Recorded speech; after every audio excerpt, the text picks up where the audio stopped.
Kyle, I'm so excited to be talking about Immortal Legend Batman with you at San Diego Comic-Con. Obviously, this got announced when we were out at C2E2, but now we actually have some time to dig into this. I'd love to hear, where did this story come from? What was the inspiration for you all? Yeah, it's actually a project that started like 5 years ago, honestly. Dan Mora had posted all of these amazing character redesigns that he was doing of the Bat family through a tokusatsu, influence lens. And Matt Groom and I were seeing them all and go up and just loving each and every one. And I said, we should build something like a pitch around these characters and try to and build like a Toku Batman take. And I reached out to Dan to ask if he'd be into that idea, like all the three of us trying to do this as a series, and he was. So Matt and I worked up a really, really cool pitch. Michael Basudel, who edits and designs all the Massiverse books, he styled the whole thing, and I reached out to DC and shared it, and we were starting to talk about it, and then DC had a bunch of layoffs. So it just sat there for 5 years until last year. I bumped into Matt Levine, who was formerly one of my editors on Power Rangers, and he was doing a lot of things at DC in the Elseworlds line. And I said, we've got this thing that we still would love to do. And he took a look, and I think it might have been the easiest green light process I've ever gone through. Erica D'Urso and Igor Monti are drawing and coloring the book, respectively. Matt and I are co-writing it, and Becca Carey on letters. So it's like our whole Inferno Girl Red team, plus myself as co-writer. And then Dan is doing covers, character designs, and he's drawing all the backup stories in each issue. And each issue is like 32 pages of story. So it's like it's a great format. We're taking like some really big swings with it, and I honestly can't wait for issue 1 to hit in early August. I guess not early August, it's late August, isn't it? So with Elseworlds, we know that you definitely have some experience crafting these types of stories with DC. I'm always curious, are there any Elseworlds in particular that stood out to you throughout your comic reading journey that really have maybe influenced this, or just more your approach to doing an Elseworlds book?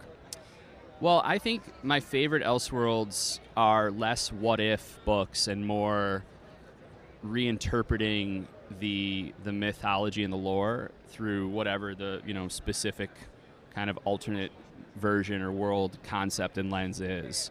With the one exception being, I guess, like Superman Red Sun is very much a what-if. It's very clean what-if. What if the ship carrying Kal-El, if it were only a few hours later, it would have crashed in the Soviet Union and not in the United States. But from there, the entire mythology being reinterpreted as a result does feel like a whole new take and world based on what we know, but very much made quite different as a result of the concept.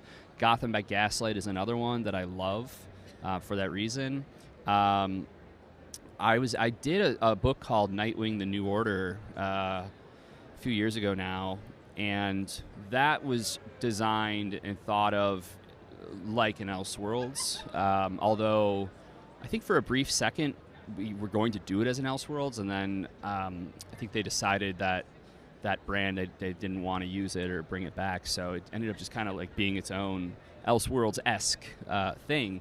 But with Immortal Legend Batman, especially with the Toku influence, and this being a really big cosmic, space opera mixed with different things like, westerns and sci-fi and certainly tokusatsu, has made it a really large canvas that we are able to explore, and it's given us so many different opportunities for both world building as well as like subversions of characters and concepts that I don't think anyone's really done before in the Batman line.